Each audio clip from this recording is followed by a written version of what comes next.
హరే కృష్ణ. హరే కృష్ణ ప్రభుజీ. హరే కృష్ణ. జయానంద్, ఏంటి సంగతి? హైదరాబాద్ లో హైటెక్ సిటీలో సురభి వాళ్ళు ఏదో చేస్తున్నారని మెసేజ్ పెట్టావు. ప్రభుజీ, మన సురభి గురించి మీకు తెలిసిందే కదా. సురభి చరిత్ర ఏంటంటే 140 సంవత్సరాల చరిత్ర కలిగినటువంటి ఒక కుటుంబ నాటక వ్యవస్థ.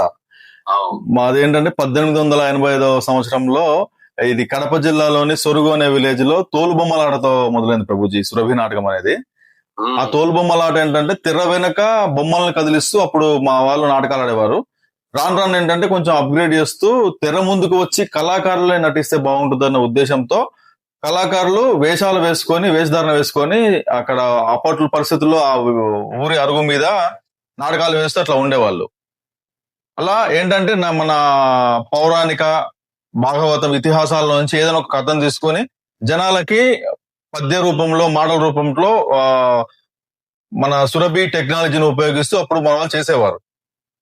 అయితే అప్పుడు లైవ్ గా అంటే ప్రేక్షకులకు ముందు కూర్చొని చూసేవారు, లైవ్ గా ఉండేది. అదేంటంటే అప్పుడు టెక్నాలజీ అనేది లేని కాలంలో ఏమైపోయిందంటే జనాలు ఎక్కువ ఇంట్రెస్ట్ చూపించేవారు. అంటే అప్పుడు టీవీ సినిమా లేదు, ఈ రీల్స్ ఇట్లాంటివి ఏం లేవు కాబట్టి జనాలు నాటకం చూడడానికి వచ్చేవారు. వినోద విజ్ఞాన సాధనంగా ఉండేది. అవునండి, అట్లా ఉండేది. కాబట్టి ఎంత ఇంపార్టెన్స్ ఇచ్చేవారంటే నాటకానికి దాదాపు 40 నుంచి 50 కిలోమీటర్ల మేర నాటకం చూడడానికి వచ్చేవారు. అంత ఇంపాక్ట్ ఉండేది నాటకం.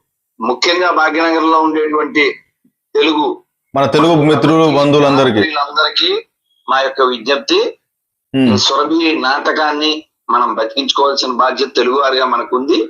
మనం 6వ తారీఖు 6వ నెల 2026 మనం సాయంత్రం 7 గంటలకి రాయదుర్గం దగ్గర ఉన్న ఫీనిక్స్ అక్కడ కలుద్దాం. హరే కృష్ణ ప్రభుజీ, ధన్యవాదాలు. మీరు తప్పకుండా నాటకానికి వచ్చి ఈ నాటకాన్ని విజయవంతం చేయాలి. అలానే 7వ తారీఖు కూడా మన నాటక ప్రదర్శన ఉంటుంది.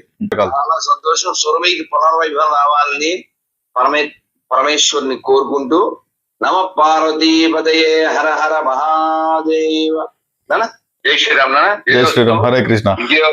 దిగ్విజయోస్తు. Thank you. హరే కృష్ణ ప్రభుజీ. హరే